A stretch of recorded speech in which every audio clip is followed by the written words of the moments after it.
we present My Favorite Husband, a new series based on Isabel Scott Rorick's gay, sophisticated Mr. and Mrs. Cugat, starring Lucille Ball with Richard Denning.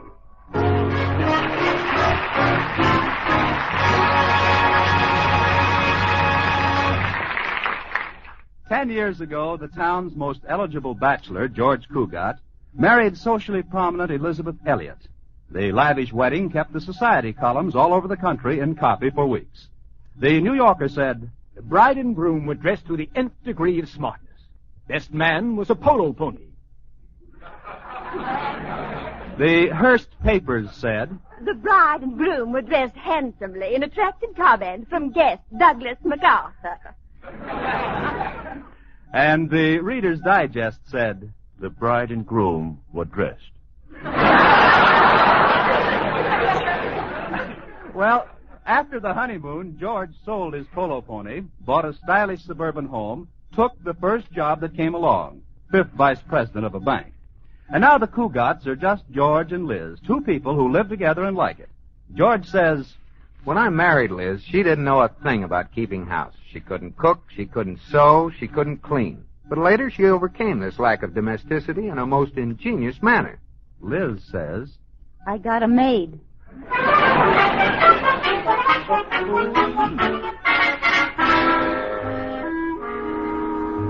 And now, let's take a peek at the Kugats.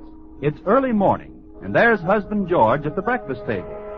But where's wife, Liz? Oh, there she is, upstairs in the bedroom with Katie, the maid. Well, this is certainly unusual. Liz is getting into a formal evening gown. Let me check again. It's only 5 minutes after 9. Well, surely there's a reason for wearing an evening gown at this early hour. "Oh, just a little more, Katie. Can you get the zipper up now?" "Yes, ma'am. Oh, the zipper's up." "Oh, how does it look, Katie? Would you consider it too slinky?" "There's hardly enough of it to tell." "If you'll pardon me, Mrs. Cugat, I've seen more cloth on a Roquefort cheese." "It isn't as skimpy as all that. Now, where's my corsage?" "Oh, here it is, ma'am." "I'll just pin it on here. No, maybe here. Oh, what's wrong, Mrs. Cugat?" "There's no place to pin it." "I'll get you a gown that has a little more to it, Mrs. Cugat. But then..." "Then what, Kitty?" "You are having your portrait painted today, aren't you?" "Yes." "Well, then maybe you'd better wear the gown you have on." "Why?" "Well, as long as you're paying for a portrait, you might as well have as much of you in the picture as possible." "No, Katie, we might move to Boston someday, and I wouldn't want my portrait banned." "Oh, here's a more sensible gown, ma'am. Have you told Mr. Cugat about the painter coming today?" "Not yet, Katie. I'll tell him at breakfast. Now hurry and get me out of this tight thing. I feel like a 10-inch weenie in a 5-inch roll."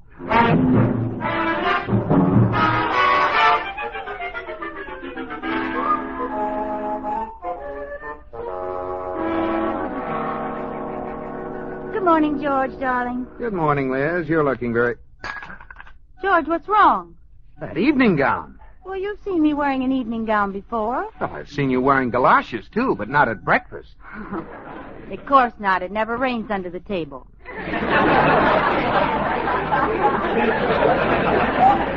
Darling, the reason I'm wearing this gown is because I'm going to have my portrait painted. The artist is coming this morning. Having your portrait painted? Mm-hmm. What in the world for? Well, Alice Sturm had herself sketched, so... Alice Sturm, I might have known. The old story of keeping up with the Joneses. It's nothing like that, George. This is entirely different. This is keeping up with the Sturmses. Darling, when Alice Sturm gave a party for an opera star, we had to give one for the Hall Johnson Choir. When Alice goes to Catalina, we have to go to Hawaii. Believe me, the day Alice Sturm has quintuplets, I want to be in Mexico. You do? Well, what about me? And just where is this masterpiece going to be painted? Right here, and by a very good artist, too. His name is Damon Welch. He'll be here in a little while. I get a kick out of those artist characters. I can hardly wait to see him. He'll probably be wearing a pink beret and have a rose clinched between his teeth. Long artistic fingers hanging down and sticking in the tops of his shoes. No. I heard Damon Welch is different from other artists, George. They say he's very big and strong and muscular, like, who's that rugged, tall actor in the movies? You know, the one with the big arms and broad shoulders. Marjorie Main. No, Victor Mature. Oh, well, don't be silly, Liz. Artists are all the same. They wear berets, live in attics, and smell of spiders. Hello, George. Liz. Oh, it's Corey. Come on up, Corey. Cartwright here. Bachelor deluxe. Damsel delight. The kind of man you'd like to marry your sister. If you hated your sister. How are you this morning, party boy? No party last night, George, but did I meet a beautiful creature? She had a smile like Lana Turner, a voice like Dinah Shore, and she kissed like Paulette Goddard. What do? Date her or buy tickets to her? Don't speak lightly of this woman, Liz, for I think that at last Corey Cartwright is in love. You, Corey? Yes, George. I feel that this is the real thing. I think I shall marry this girl. Corey, that's wonderful. What's her name? Where does she live? Darn, I knew I forgot something. Hey, Liz, I just noticed you're wearing an evening gown. Yes, do you like it? It's nice, but isn't this awfully late to be getting home? Liz is having her portrait painted, Corey. Some artist named Damon Welch is coming over this morning. Damon Welch? You've heard of him, Corey? Heard of him? That's all Alice Sturm talks about since he sketched her. I hear he has big blue eyes, curly hair, muscles galore, a tan complexion, and stands about 12 feet tall. Really now, Corey, 12 feet tall. Maybe it is a slight exaggeration, but I understand that before he painted portraits, he used to paint rooftops. Without a ladder. Well, anybody could do that if they had a long brush. Or a short house. Well, what do I care what he's like? Excuse me, I have to make a phone call.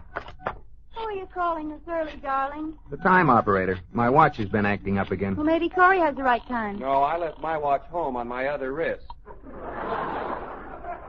At the tone, the time will be 9:42 1/4. 9:42. Have to be getting down to the bank. Right with you, George. I have a luncheon date with a girl who was a gorgeous blonde yesterday, and I'm anxious to find out what she is today. Kiss me goodbye, George. Your kisses give me strength for the day. When Corey Cartwright kisses them, they stay charged up for a month. Bye, darling. Bye-bye, Liz. Bye. Are you really going to the bank today, George, or are you just faking? Huh? What are you talking about? With that Damon Welch coming to your house today, I figured maybe you're going to sneak out and hide in the garage. I'd forgotten all about it. Doesn't worry me in the least. It would if you heard what Howie Sturm calls that artist. Why, what does he call him? A weasel with an easel. Come on, get in the car, Corey. Hey, don't start the motor yet, George. The artist just pulled up in your driveway. Maybe we can get a look at it. Good. I'm still betting he has a rose between his teeth. He's getting out of his car. Holy mackerel, George. He looks like the Empire State Building with a turtleneck sweater. Oh, he's not so much. I bet he pads that sweater with cotton. If he does, he must have the whole plantation and Uncle Tom's cabin under there. Look at those shoulders, George, and that chest. Corey, it doesn't take much to have broad shoulders and a big chest. All you need are muscles. Let's go.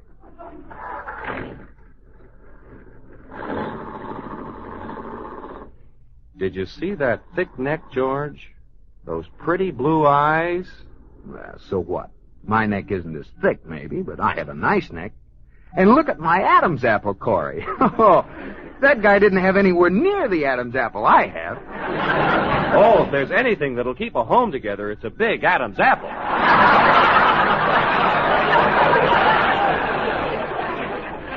And as far as his blue eyes are concerned, my eyes are blue, too. Look at my eyes, Corey.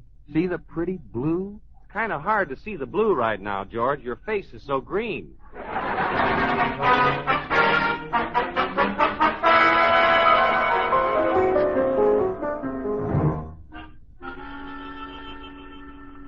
All right, woman, face to the left. I cannot paint your portrait unless you cooperate. Mr. Welch, I've told you a dozen times my name is Elizabeth Cugat, not woman. Very well, Mrs. Cugat. Now be quiet, woman. Well, one consolation, at least you know what I am. Your dress gives you away. I don't like your nose. I shall not paint it that way. But I like my nose. It's a good nose. Don't change it. I've had it so long now it seems like almost a part of me. Be still, woman. You're very rough, Mr. Welch. Woman, you're looking at a man who's painted the forests of Oregon and at the same time worked as a lumberjack. Sawing, climbing, cutting, and chopping. One day, the man next to me was crushed by a falling redwood. I've seen many rough things. This is a man's world. That's why I'm rough.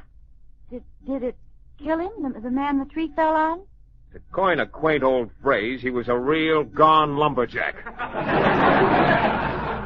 You know, Mr. Welch, you and my husband have a lot in common. He lives a rugged life, too. What does your husband do? He's a banker. Oh, that is rugged. It's plenty rugged. He goes to work every morning at 10 and doesn't get home until after 3. Just what's rugged about that? He has an uncomfortable office.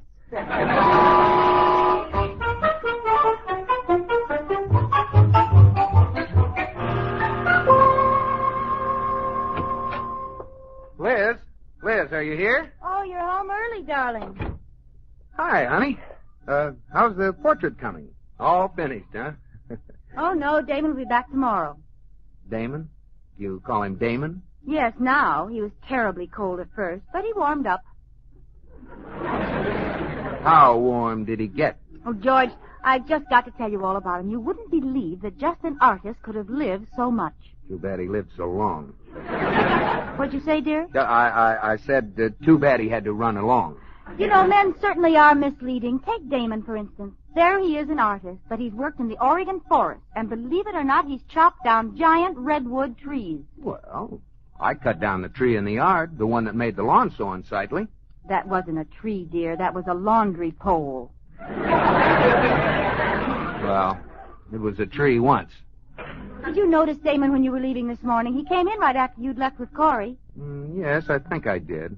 He was struggling to get his car door open. Didn't seem to have much strength. A tall, unhealthy-looking chap, as I recall. A padded sweater. Damon? Oh, George, I don't think so. He's huge, with big muscles and a terrific tan. Yes, Liz, but I'm sure that under that tan there's a naturally pale face. George, what are you looking for? Oh, nothing. Oh, say, look at this. My old photograph album. Look here. This picture of me at the beach. You noticed the muscles? Oh, yes. That was the day you and Jimmy Paterno and Howie Sturm and the whole gang made the human pyramid. Takes a lot of strength to support all those men. Yes, it does. Look at my muscles. Oh, there you are, right on top. Oh, it takes a lot of strength to stay on top. There was quite a breeze that day. Here's the picture I like. You and me in a rowboat at Simmons Park. Look, your sleeves are rolled up. Say, your arms were pretty big. Of course. Of course. I can't remember why I was rowing. Well, I was saving my strength for the potato race. Are you sure you love me, Liz? Oh, silly. Of course I love you. Why shouldn't I love you? Kiss me. Feel those strong arms around you? Mm-hmm. I'm plenty strong, Liz. Way back in kindergarten, I used to beat up all the little kids. I'll just bet you still could.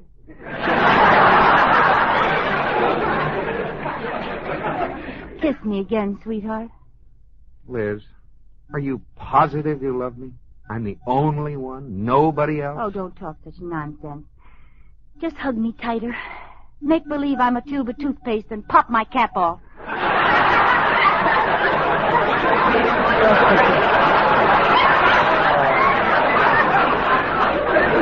Oh, that's swell. I feel great now. Oh, George, you know, I was thinking today, you don't have any hobbies. I believe I know of an interesting one for you. No hobbies? I have my bird collection. 6 starlings and a dicky bird. What did you have in mind? Why don't you take up painting as a hobby? Painting? Oh, Liz, I'm going to bed. Going to bed? Don't you want your dinner? I won't need any dinner. I'll just go upstairs, pull the covers over my head, and eat my heart out.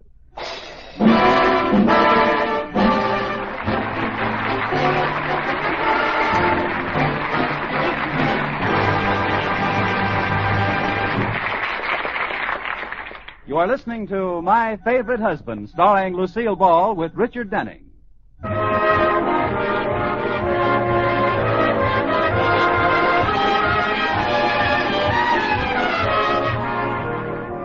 This is the story of my favorite husband, George Cugat, and his favorite wife, Liz, who, like most married couples, alternate in making each other first happy and then miserable. Well, at the moment, Liz is in the middle of having her portrait painted by the handsome and virile artist, Damon Welch. This makes Liz quite happy, and George quite miserable. Now George thinks this is quite wrong, and chances are he's quite right. And so he's decided it's quite time he did something about it. It's the next morning. Quite. George, darling, you aren't eating your breakfast. Oh, I'm not very hungry, Liz. Didn't sleep last night. I'm going to stay home today. Stay home? George, are you ill? Yeah, that's it. I'm sick. Awfully sick. What's wrong? Oh, I don't know, Liz. Maybe it's painter's colic. Painter's colic? That is, the inside of my mouth feels like a brush. I'd better call Dr. Buell. What do I want with a doctor? Well, you just said you were sick. Oh, yeah. Call a doctor.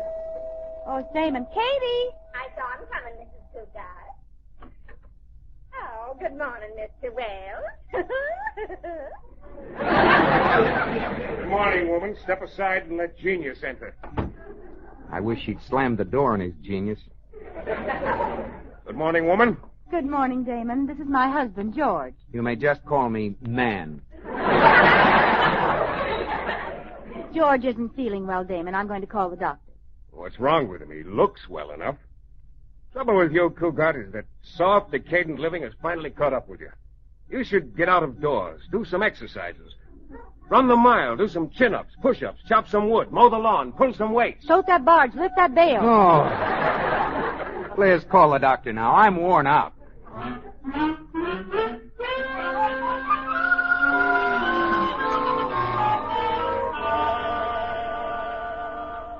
All right, George. Let me have a look down your throat. Certainly, Dr. Buell. Dark down there. Don't swallow, George. This is my best flashlight. There's nothing wrong there. Exactly what seems to be the trouble, George? Well, Doctor, I feel kind of things. First, it starts, then it stops, then it goes again, then it backs up, and then it twists completely around. What does it sound like to you? A woman driver. Come on now, George. Tell me, what's wrong? Well, Doctor, you see, Liz is having her portrait painted by some artist who has muscles so big they get up and walk around, and I just... Oh, I believe I can diagnose your case now, George. Acute jealousy-itis. Is that anything like borderline anemia? Jealousy-itis is serious only if it isn't checked early. Fortunately, I believe I have with me the very thing you need to snap you out of it. Miss McCarthy, I just happen to have my nurse with me. Nurse? I don't need a nurse. Yes, Doctor? Marianne, this is Mr. Kugat, our newest patient. I tell you, I don't need it. Oh. How do you do? Forgive me for not standing up in bed, but I only have on the pajama tops.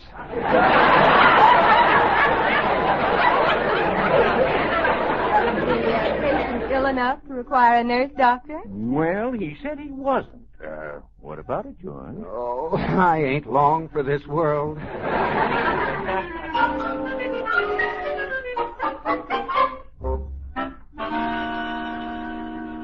Sit still, woman. I cannot paint your portrait unless you relax. I don't make moving pictures, you know. Well, when are you going to paint in my hair? You still have me bald-headed. I don't like myself bald-headed. I look like my mother was frightened by Guy Kibbe. I'll paint in your hair when I see fit, woman, and not a second sooner. Until that time, you'll remain an egghead and like it. Damon, do you ever smile? I laugh sometimes. My sense of humor is a bit unusual, however, not on the beaten path. Well, what's funny to you? Well, I laughed heartily when my friend Chadwick fell from the roof of the school in Paris. Did Chadwick see the humor in it? Oh, he screamed. Yes, I'll never forget it. Fractured half the bones in his body. Yes, he must have been all broken up.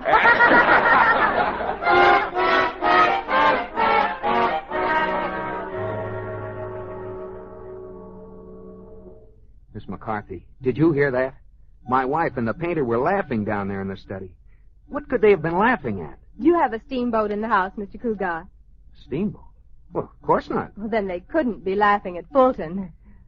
Oh, I'm serious, Miss McCarthy. I don't like them to be laughing. I'm going downstairs.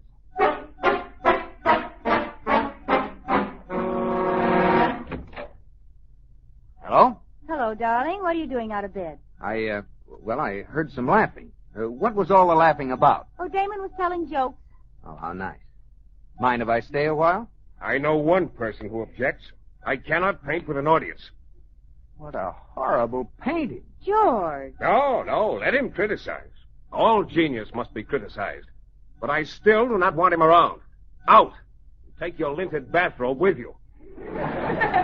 Well, as long as you're busy, I'll go back upstairs. Goodbye, darling. Well, goodbye. Yes, goodbye. Nice trip. Be sure and write us. Oh, Damon, you know something? I think my husband came downstairs because he's jealous. Jealous? Jealousy is stupidity. Yes, I guess he could be jealous. Well, I'm glad he's jealous. Oh, it makes me feel that I'm wanted. You are. I want you to sit still.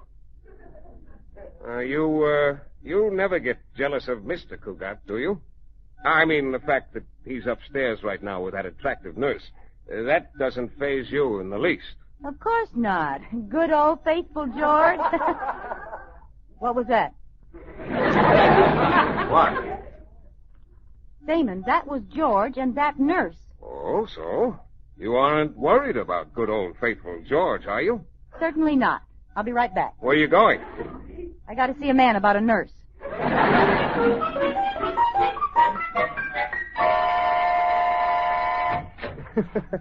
Hello.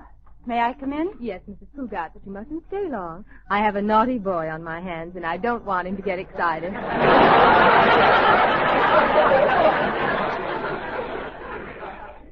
That's why I came up. How are you, George? Oh, it's awful. I just had a relapse. I accidentally plugged my electric heating pad into the radio, and H.V. Kaltenborn got in bed with me. He's delirious. Yes. You better go, Mrs. Cugat. Yes, I'll, goodbye, George. Miss McCarthy, wouldn't you like to come downstairs and boil a few thermometers or something? I'll be right here with Mr. Cugat. Well, bye, George. He's gone now, Mr. Cugat. Why were you playing sick? Because I wanted sympathy. Lots of sympathy. You know something, McCarthy? I think Liz came up only because she was jealous. She must have heard us laughing. You know what that means? My capacity of a registered nurse, I'd say she has clean ears. It means she loves me and worries about me. She's jealous. Then you need have no further worry over the painter. None whatever. He'll be laughing again soon, but I won't worry about it. I wonder why they aren't laughing. McCarthy, they're not laughing. Doesn't that please you, Mr. Cugat? No, they should be laughing. Where do you think you're going? I'm going down there and find out why they're so darn quiet. Where is he? I'll break him in half. He's gone, George. Gone? He's not here anymore? I had to get rid of him, darling. Why did you have to get rid of him? Because I knew that if he left, you'd stop playing sick, and then Miss McCarthy could get the heck out of here. Oh. Were you a little jealous of Miss McCarthy? Of course not, but I know you were jealous of Damon. That's ridiculous. George. Yes, Liz. Who do we think we're kidding?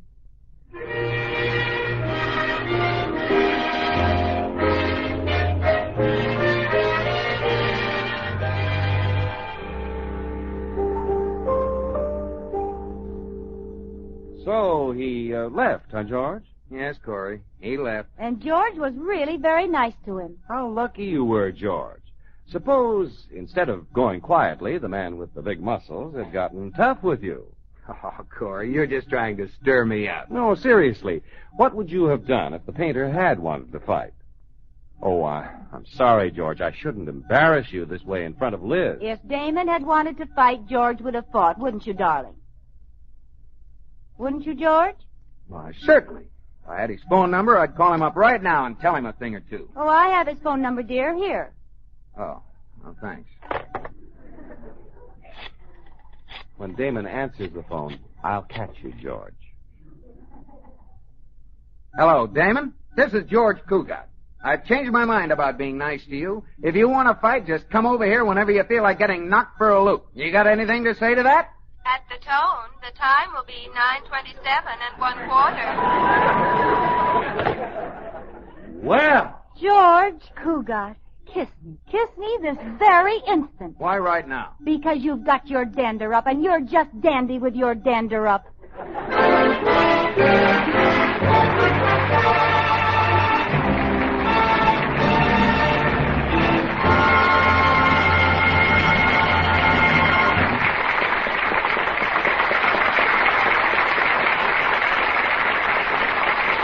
In just a moment, Lucille Ball and Richard Denning will be back with us.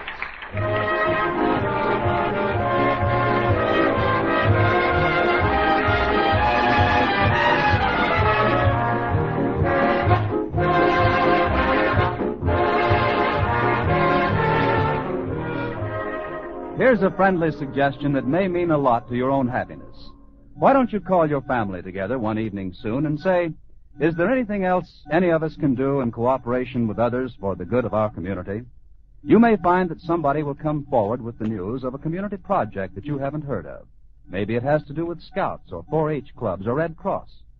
Well, there'll be an opportunity for service, something you'll like to grab hold of. For you know that what you're doing is more than helping make your life and your families and your neighbors better. By positive action toward improving the place where you live, you help preserve something we prize highly. That's freedom. You show that you agree with the statement that freedom is everybody's job. George, are you asleep? No, darling. I'm not asleep. Do you love me, baby? Yes, I love you. How much? Lots. Well, in terms of pounds, how much do you love me? 3 pounds, 6 pounds, 7 pounds? 12 tons. Oh, I love you 100 tons. Now, you have a bigger truck.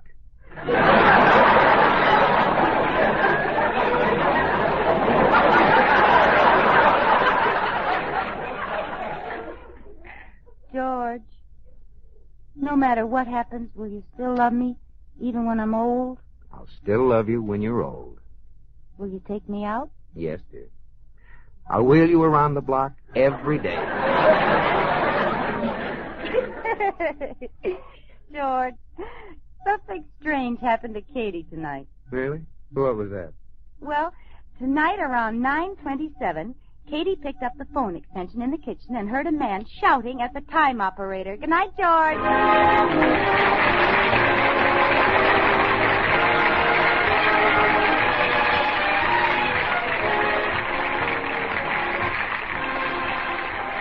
My Favorite Husband has been presented through the worldwide facilities of the United States Armed Forces Radio and Television Service.